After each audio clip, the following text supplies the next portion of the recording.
제가 한국에서 고등학교 다닐 때 저와 아주 가깝게 지냈던 친구 중에 1년을 유급해서 저보다 한 살이 더 많았던 친구가 있었습니다. 당시에는 이 유급한 학생들이 학교에서 볼 때는 경계 대상이었습니다. 문제를 일으킨다고 생각을 했겠죠. 그 당시 학교에 이제 한문 교사로 처음 부임하신 젊은 선생님이 계셨는데, 이 선생님은 수업 시간에 제가 말씀드린 그 학생이 껌을 씹고 있었어요. 껌을 씹는 것을 보고는 이 젊은 선생님이 군기를 좀 잡아야 되겠다 하고 생각을 했나 봅니다. 학생에게 제 친구에게 껌을 뱉으라고 했습니다. 그러자 그 친구가 껌을 뱉어서 그래서 이 책상 옆에 붙여 놓았습니다. 지금은 그런 일들이 없겠지만 제가 학교 다닐 때만 해도 그 껌이 좀 귀해서 그래서 껌을 씹다가 버리지를 않고 어디에 붙여 두었다가 나중에 다시 씹었어요. 여러분들은 잘 이해가 안 되시겠지만, 그래서 곳곳에 이 붙여놓은 껌들이 제법 있었기 때문에 저희가 게임을 하면서 벌칙으로 그 남이 씹던 껌 붙여놓은 거 떼서 씹는 거 뭐 그런 거 벌칙으로 주기도 했었습니다. 아마도 이 학생도 나중에 다시 씹을 생각을 하고 껌을 붙여놓았을 거예요. 그런데 선생님이 보기에는 그 모습이 못마땅했습니다. 그래서 제 친구에게 다가가서 그 책상 모서리에 붙여놓았던 껌을 떼도록 하고, 그리고 그 껌을 제 친구의 머리에 발랐습니다. 아마도 선생님은 좀 그 군기를 잡기 위해서였겠죠. 이 학생은 다음 날부터 학교에 나오지 않았고, 그리고 며칠 만에 학교를 자퇴해버리고 말았습니다. 단순히 그 사건 하나 때문에 학교를 자퇴했다고 보기는 어렵겠지만, 아마도 그 친구가 생각할 때는 그 선생님의 행위가 지나치게 권위적이라고 생각을 했을 것이고, 그리고 학교에서는 그 아이의 학교를 자퇴한 모습이 굉장히 반항적이라고 생각을 했을 것이고, 저희들에게는 그가 영웅이었습니다.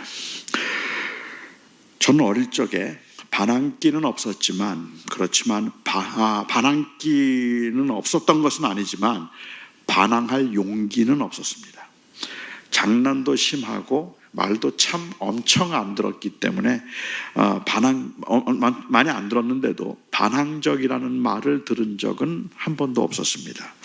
저를 굉장히 많이 아껴주셨던 저의 외할머니가 우리 손주는 참 장난이 심한데 그런데 착해. 할머니들은 늘 하시는 말씀이지만 우리 손주가 정말 장난은 심한데 말도 참 안 듣는데 그런데 참 착해 라고 말씀하셨는데, 그 말의 의미는 제가 장난을 심하게 치지만 그래도 착한 일도 좀 한다, 그런 뜻이 아니라 장난을 심하게 쳐서 야단을 정말 많이 맞는데도 불구하고 제가 반항하지 않는다는 뜻입니다. 그래서 착하다는 말을 들었습니다. 할머니가 뭔데 내 인생에 간섭하느냐든지, 아니면 내가 하고 싶은 대로 하는데 왜 자꾸 할머니가 이래라 저래라 말하느냐고 그렇게 반항한 적이 한 번도 없으니까, 그러니까 그냥 저는 착한 손주라고 그런 이야기를 들었던 것 같아요. 제가 반항적이라는 말을 처음 들었던 것은 미국에 와서였습니다. 당시 제가 살던 곳에 광복절이 되면 이 한인 이 축구 대회가 있었는데, 그 당시에는 그 교회들이 굉장한 힘이 있었다고 보겠죠. 아무래도 축구 대회 시합을 하면 가장 잘 참석하는 이 단체가 바로 교회들이었기 때문에 힘이 있는 단체였습니다. 그런데 한인회의 입장에서는 이 축구대회를 토요일 날 하니까 다들 일들을 가야 되는데 토요일 날 하니까 진행이 잘 안 되는 거예요. 그래서 이걸 주일 날 하고 싶어 했습니다. 교회 대표들 몇 명을 불러서 그래서 이제 주일 날 하도록 좀 도와달라고 부탁을 하기 위한 자리에 제가 청년회장이었기 때문에 교회 대표로 이제 몇몇 교회 지도자 대표들과 함께 그 모임에 참석했습니다.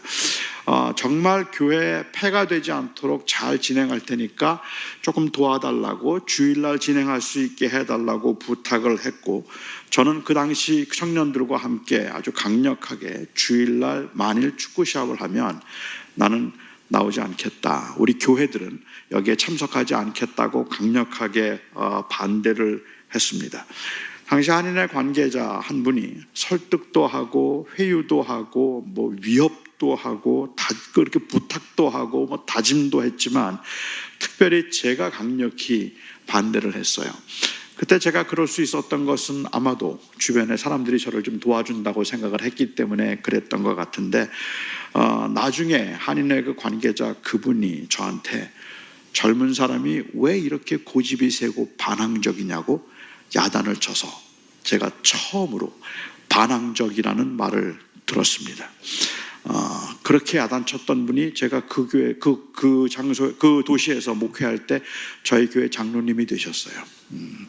그분도, 근데 제가 그때 나한테 야단친 분이 당신이었습니다라고 말해주지는 않았습니다. 여러분들이 보시는 대로 갓 태어난 어린 양처럼 여릿여릿하고, 그리고 바람에 흔들리는 갈대처럼 부드러운 저를 보고 반항적이라고 했으니 여러분 이해가 되십니까?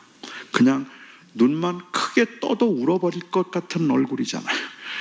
그런데 그 장로님은 저보고 반항적이라고, 그분이 저보고 반항적이라고 했어요. 그 후부터 반항적이 된 것 같아요. 반항이라는 단어는 확실히 조금 부정적인 뉘앙스를 가지고 있습니다. 그렇다면 저항은 어떨까요? 영어로 굳이 번역을 하자면 반항은 rebel이라고 번역을 할 것 같고, 저항은 resist라고 번역을 할 것 같습니다.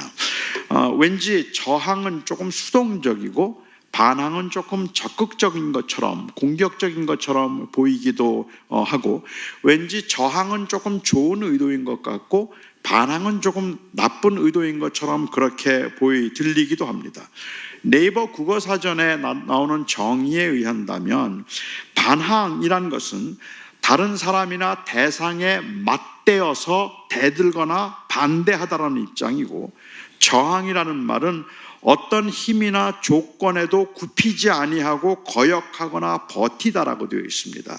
그러니까 조금 수동적인 의미가 있기는 하지만 사실은 반항이나 저항이나 거의 같은 의미라고 생각해서 저는 오늘 설교 가운데 저항과 반항을 좀 호환해서 사용해 보려고 합니다. 일반적으로는 이것이 반항이든 저항이든 부정적인 뉘앙스를 가지고 있는데, 하지만 이것은 엄밀히 제가 생각할 때는 관점의 문제입니다. 다시 말하면 저항이든 반항이든 그것은 어떤 특정한 행동에 의해서 결정되는 것이 아니라 누구의 관점에서 보는가에 따라서 달라진다는 말입니다. 선과 악이 대치되어 있는 세상에서 모든 사람은 다 순종적이면서 또한 동시에 반항적입니다. 악에 대해서 저항하고 선에 대해서 순응하는 사람을 우리는 착한 사람이라고 부르고, 그리고 악에 대해서 순응하고 그리고 또 이 선에 대해서 반항하는 사람들을 우리는 악한 사람이라고 부릅니다. 일반적으로 이 교회라는 조직에서는 순종적인 사람들이 결국은 기존의 질서에는 순종적인지 모르지만 사실은 개혁에 대해서는 저항적이 되는 것입니다. 일본 정부의 입장에서 볼 때는 신사참배를 반대하는 사람들이 굉장히 반항적인 사람처럼 보이겠지만, 당시 신사참배를 반대하는 사람들의 입장에서는 신사참배는 하나님에 대한 불순종이고 하나님의 다스림에 대한 저항이었습니다. 그러니까 누구의 관점에서 보는가에 따라서 모든 행동은 반항이 되기도 하고 순응이 되기도 한다는 말이죠.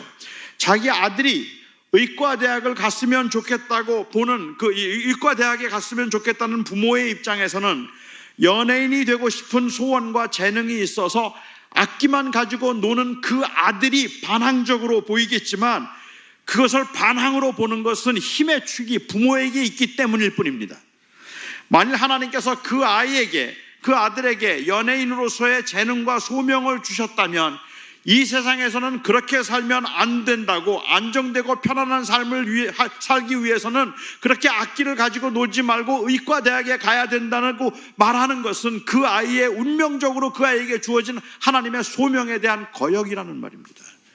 그러니까 무엇이 저항인지 무엇이 반항인지는 관점의 문제일 뿐이에요.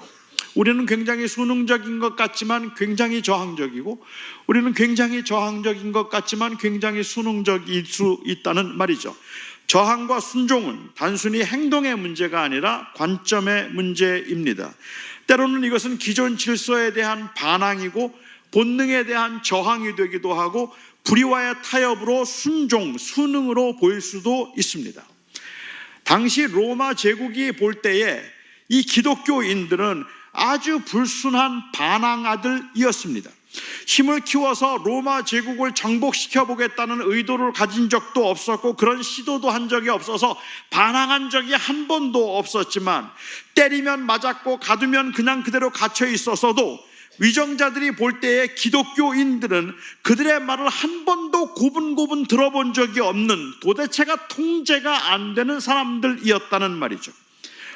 원형 경기장에 맹수를 풀어놓고 그 맹수에 의해서 사람이 아주 그야말로 처절하게 죽어가는 모습을 보며 희열과 쾌락을 느끼자고 원형 경기장에 맹수를 풀어서 그 싸움을 불러일으키고 있는데, 그런 그 게임을 하고 있는데 기독교인들 아무도 나타나지 않았습니다.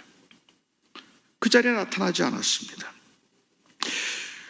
우상을 위한 축제를 열어서 인사불성이 되도록 다 취하고 다양한 행음으로 성적인 쾌락을 추구하는 그 자리에도 그리스도인들은 나타나지 않았습니다. 종교의 자유를 허락하기는 했지만 종교란 결국은 사람들의 경건을 도모하기 위한 목적이기 때문에 언제나 공적이어야 되고 미신적이어서는 안 된다고 생각해서 공적인 축제를 열거나 아니면 항상 우상을 만들어서 눈에 보이게, 모든 사람들이 보이게 예배를 해야 된다고 하는데, 항상 은밀한 곳에서 보이지 않는 하나님께 예배를 하며 우상도 만들지 않고 신상도 만들지 않고, 그리고 또한 그 어떤 일반적인 종교적 축제에도 퍼블릭해야 되는 종교적 축제에 일체 참석하지 않는 이 기독교인들, 로마 제국은 그들을 사교 집단으로 규정했습니다. 다시 말하면 로마 제국이 만들어 놓은 그 기존의 질서와 관습 깨트리는 아주 반항적인 집단으로 규정했다는 말입니다. 반란을 도모한 적도 없었고 앞장서서 반대를 하거나 아니면 여론몰이를 한 적도 없었지만은, 로마 제국이 볼 때는 가장 위협적인 그러한 그 반대 세력이었을 것이고 반항단체였을 겁니다. 비록 폭력을 사용한 적도 없고 폭력적이지 않았음에도 어떤 지점에만 이르면 타협을 불허하고 있는 그들의 그 확고한 확신이 로마 제국에서는 가장 겁나고 가장 두려운 반항적 세력이 되었다는 말입니다. 최근에는 좀 다르게 주장하는 사람들도 있기는 하지만, 도미시안은, 이 황제였던 도미시안은 유난히 기독교를 싫어했습니다. 그리고 기독교가 유난히 반항적이라고 생각을 했기 때문에, 그래서 기독교인들을 핍박했던 황제로 아주 잘 알려져 있죠.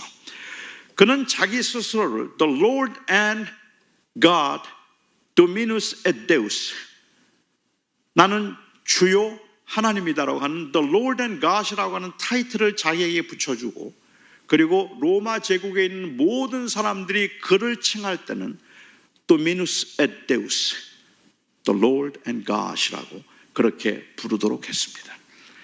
기독교인들 당연히 거부했습니다. 주님은 하나님뿐이십니다. 하나님은 오직 여호와 예수 그리스도밖에 없습니다. 그렇기 때문에 그들은 도미시안이 그렇게 요구를 하는데도 그를 God이라고 그리고 Lord라고 부를 수 없었어요.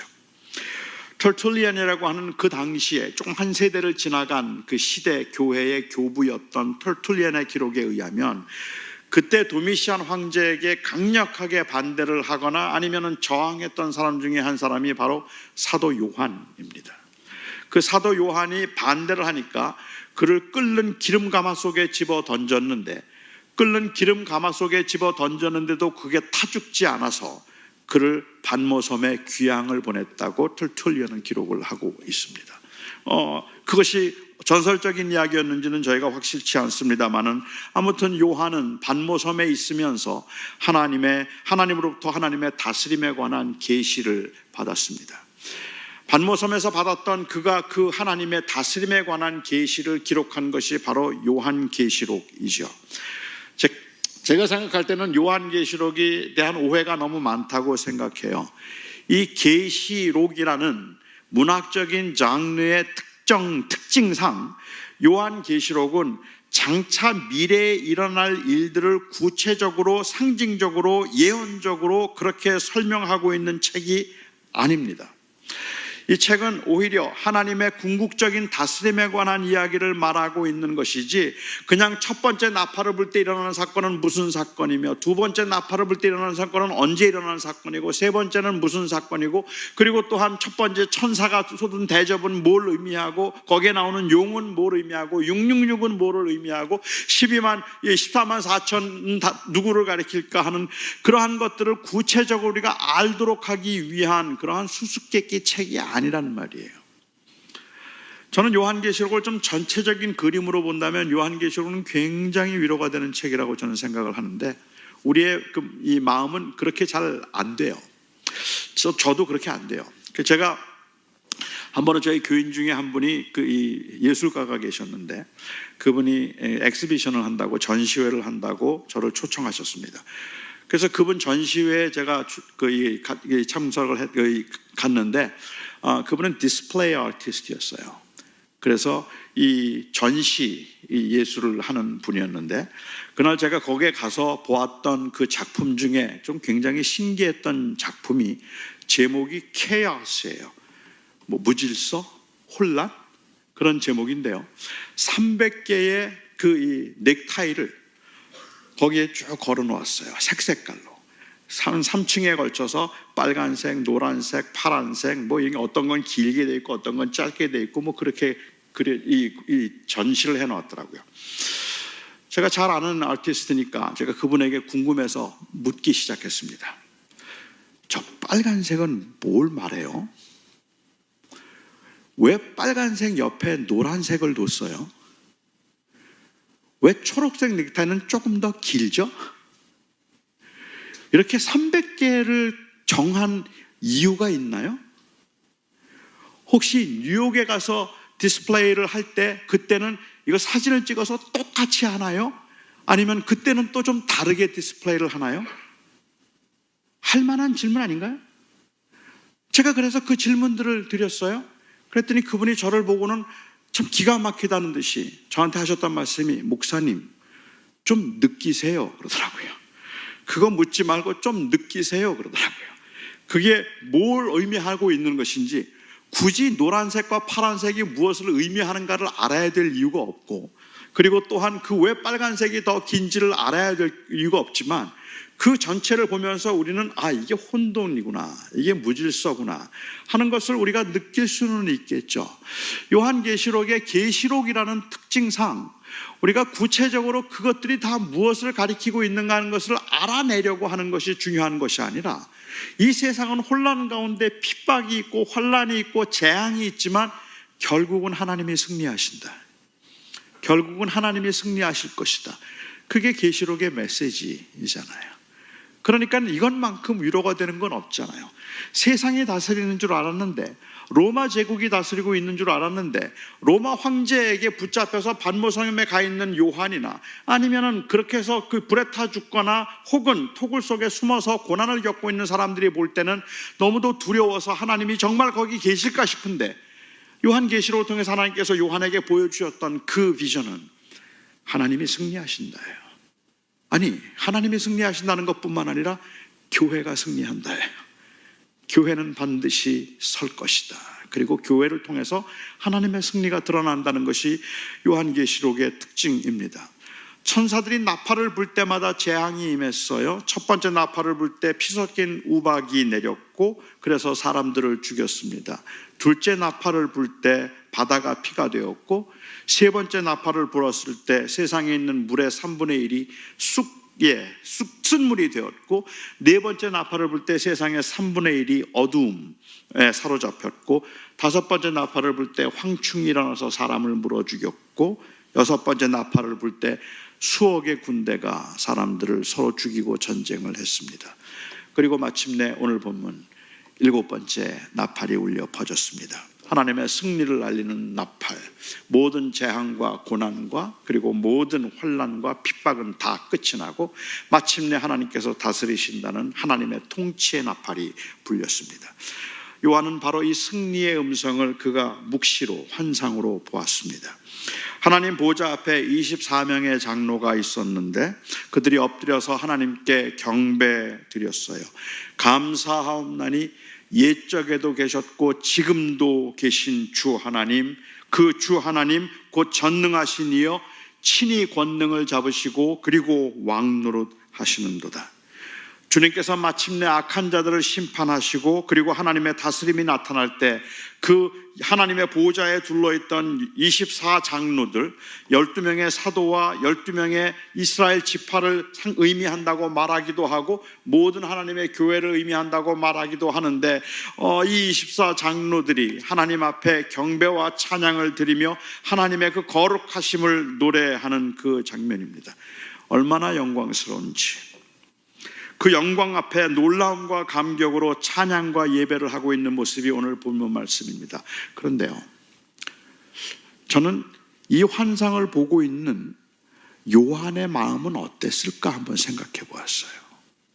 그러니까 24장로가 마지막 하나님의 승리를 알리는 나팔이 불렸을 때 하나님을 찬양하고 경배하는 건 너무도 당연한 일이에요. 온 땅이 그 앞에 무릎을 꿇을 것이고 아무도 하나님을 거절하지 않을 것이고 아무도 하나님 앞에 대적하는 사람이 없을 것이니 모든 백성들이 하나님 앞에 그리고 모든 민족과 열방들이 하나님 앞에 무릎을 꿇고 하나님을 대적하던 자들은 벌벌 떨면서 바위야 나를 가려라 산아 나를 가려라 하면서 그들이 하나님의 진노 앞에 꼼짝도 하지 못하는 이 놀라운 일이 그날 일어났을 때 온 민족과 온 백성이 모든 방언들이 여호와 하나님 앞에 영광과 찬양을 들리고 예수 그리스도의 주되심을 노래하는 건 너무 당연한 일이란 말입니다. 그 일은 반드시 올 것입니다. 그런데 환상 중에 요한은 하나님의 다스림을 보았고 하나님께 통치하는 모습을 보았는데 옛적에도 계셨고 지금도 계신 하나님이 왕노릇하고 계시는데 세상이 왜 이렇습니까? 요한은 왜 이렇게 살아야 되는 겁니까? 어째서 악이 흥하고 있는데 하나님은 잠잠하십니까? 믿는 사람들이 그렇게 수모와 고난을 당하고 있고 황제는 기세가 등등해서 믿는 사람들을 다 죽이겠다고 그야말로 혈안이 되어 있는 이 상황에서 요한도 그 예배에 동참할 수 있었을까요?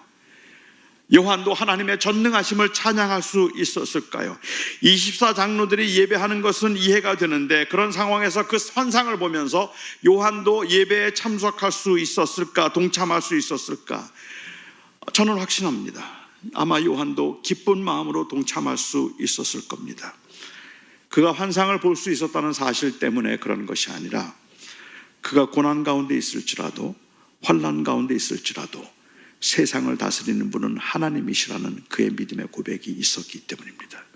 그래서 그는 그 믿음의 고백으로 예배에 동참할 수 있었다고 생각합니다. 이런 의미에서 저는 그 요한의 그 경배하는 모습이 저항적인 모습이라고 생각합니다. 그의 고백은 저항적인 고백입니다. 자기를 반모섬에 가둔 사람이 도미시안입니다. 그리고 기독교인들을 핍박하고 괴롭히는 사람이 도미시안이라면 그에게 순복하지 않고 그렇다고 불평이나 원망을 하지 않고 오히려 하나님께 감사하고 있는 모습은 그것은 바로 저항하고 있는 모습이라는 말입니다. 이 세상은 말합니다. 아니라고, 도미시안이 황제라고, 도미시안이 왕이니까 그 앞에 절을 하라고 말하고 있다는 말입니다.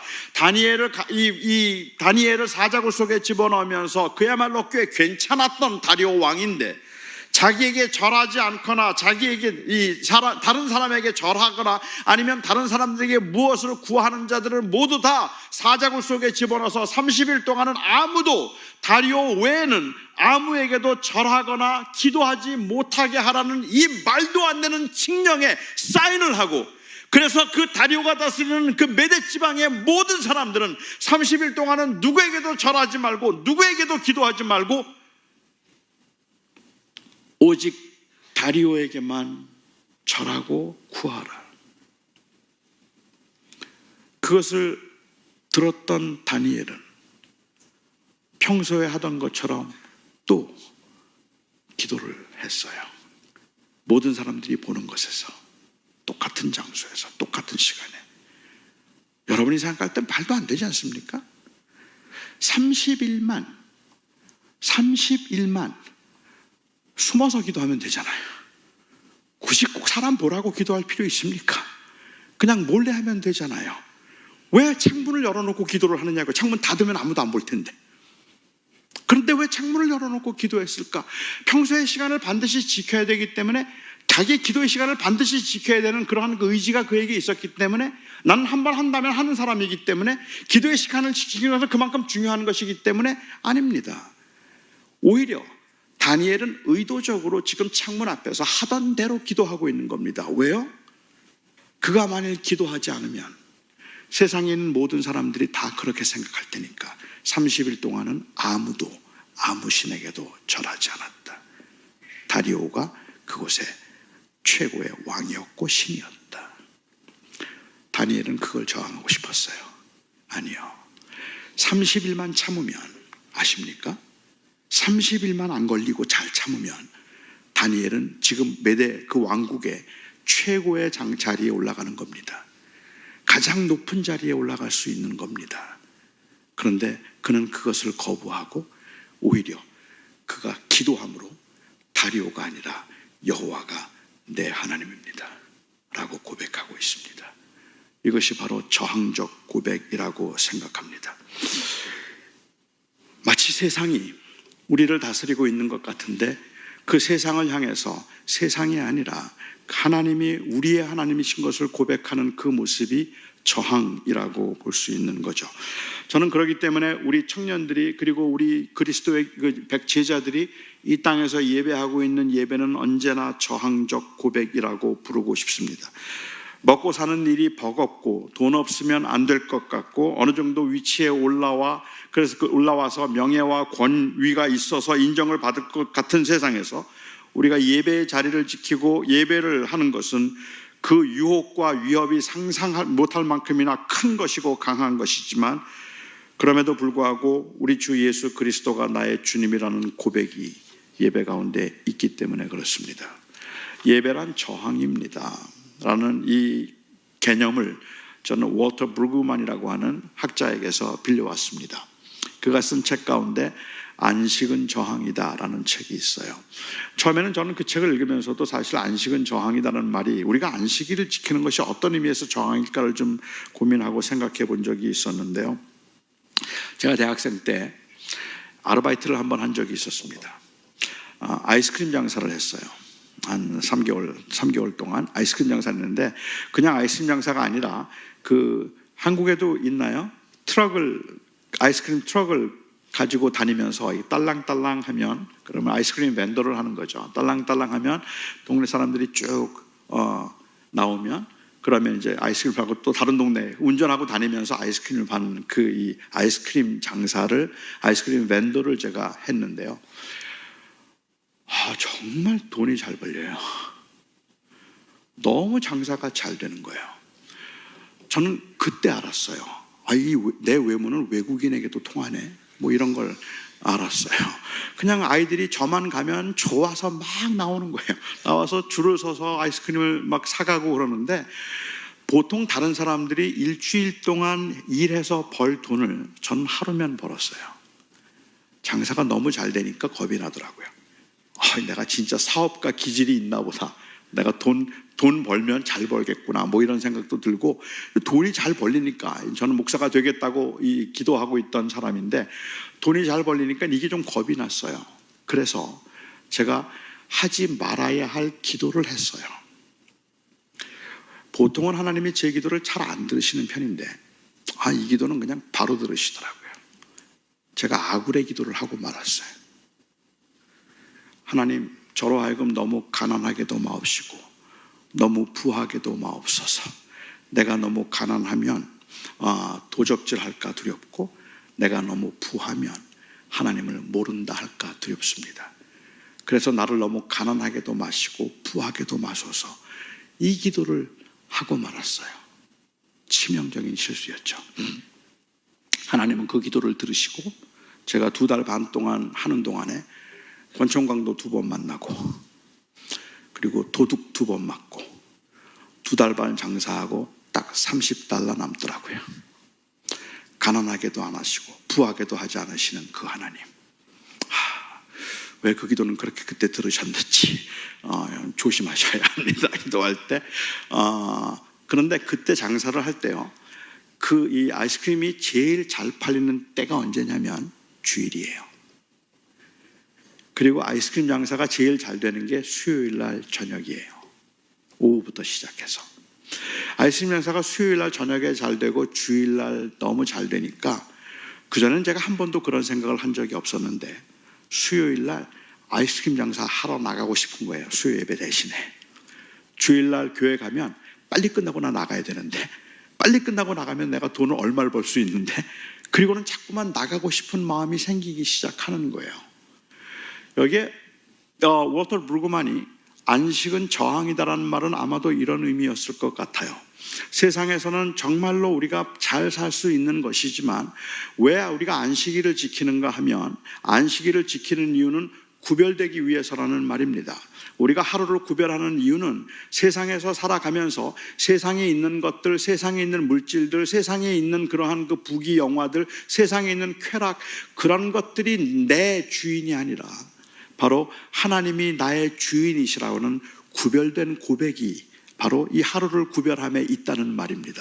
그래서 그 하루를 구별하여서 우리가 이 하나님이 나의 주님이 되신 것을 인정하는 것이기 때문에, 어떤 분들은 이야기하기를 일주일 중에 하루를 쉬어야 그 다음 날부터 또 열심히 일할 수 있다고 그렇게 말해요. 저는 그것도 바른 목적이 아니라고 생각해요. 그냥 그 다음 날부터 또 열심히 일하기 위한 쉼이 목적이 되는 것이 아니라 구별됨이 목적이라는 말입니다. 저는 그것이 어떤 것이든 무엇이든 간에 세상에서 우리에게 강력하게 요구하고 있는 그러한 그 유혹 가운데 우리들이 정말로 아니요, 돈이 아닙니다, 아니요, 그 쾌락이 아닙니다, 진정으로 나의 하나님은 바로 여호와 하나님이시고 예수 그리스도이십니다라고 그렇게 고백할 수 있는 구별된 사건이 여러분들에게 있는가를 묻고 싶은 거예요. 그게 바로 저항이라는 말입니다. 이 세상은 그렇지 않다고 말하고 있는데 거기에 저항할 수 있는 그 무엇이 과연 우리의 삶 가운데 있겠는가라고 묻고 있는 거란 말입니다. 그냥 적당히 세상에 그냥 사는 것이 아니라 이렇게 살아도 됩니까? 저렇게 살아도 됩니까? 우리가 술을 마셔도 됩니까? 우리가 그냥 이 쾌락을 즐겨도 되는 겁니까? 놀아도 되는 겁니까? 다 괜찮아요. 저는 다 해도 된다고 생각해요. 그런데 정말로 중요한 문제는 뭔가 하면 우리가 그렇게 하고자 하는, 그렇게 살고자 하는 그 궁극적인 의도가 어디에 있는가 하는 거예요. 우리는 사실은 정말로 구별된 사람으로서 내가 하나님 앞에 제자로 살아가겠다는 열정이 없다면 우리가 하고 있는 모든 일들은 다 합리화시킬 수 있습니다. 모든 일들을 다 합리화시킬 만한 가능성들이 있어요. 우리는 그만큼 지혜로워요.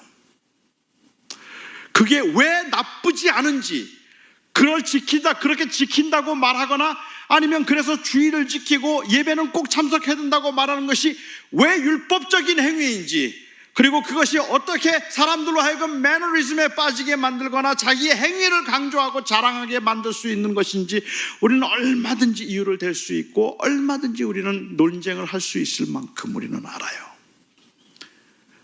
그런데 제가 여러분들에게 오늘 묻고 싶은 것은 우리의 논쟁의 의도가 내 행위를 합리화시키기 위한 것이 아니라 정말로 제자로 살아가기 위한 구별됨을 위한 것인가를 묻고 싶은 거예요. 그 의도가 없다면, 다시 말하면 이 세상에 대해서 저항하려는 의지가 없다면 결국 모든 것들은 수능이기 때문에 그렇습니다. 복을 받기 위한 아니면 벌을 면하기 위한 수단도 아니에요. 그것은 단순한 율법적 의무도 아니에요. 주의를 지키는 것은, 예배를 하는 것은 저는 자발적, 저항적 고백이라고 생각해요. 세상에 소망을 두고 살지 않겠다는 고백, 영원한 나라의 소망을 두고 사명으로 이 세상을 살아가는 나그네라는 그 고백이 우리의 예배 가운데 있단 말입니다.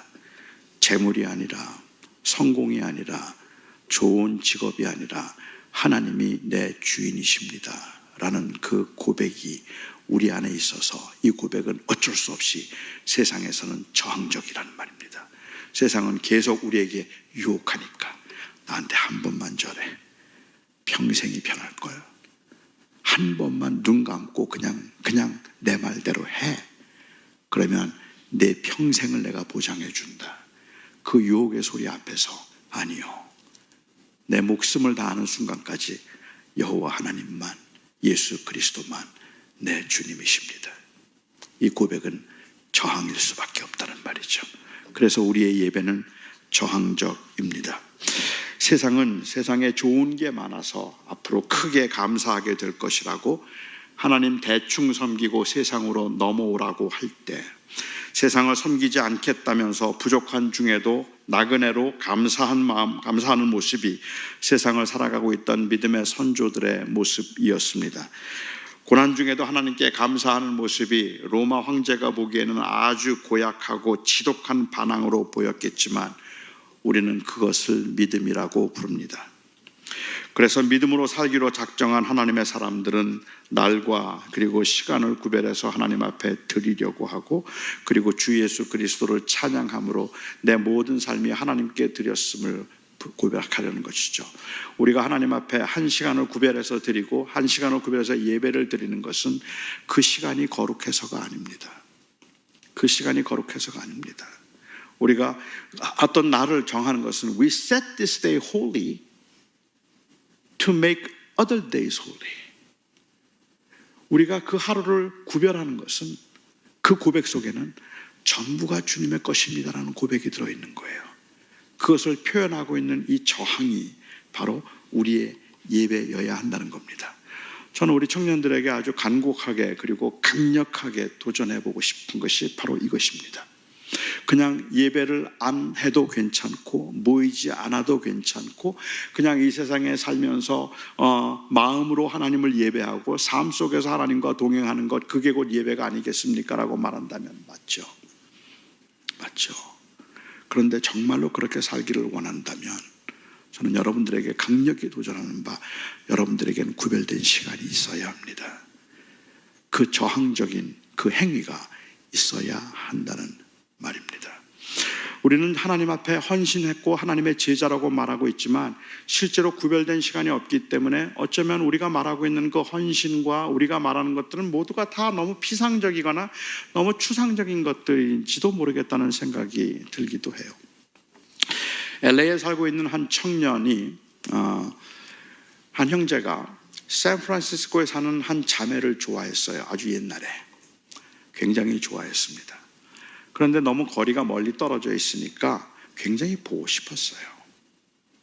그래서 너무 보고 싶은데 보지를 못하니까 LA에 있는 형제가 샌프란시스코에 있는 자매에게 편지를 보냅니다. 그 편지의 내용, 당신이 너무 보고 싶습니다. 좀 오글거리더라도 여러분 참고 들으세요.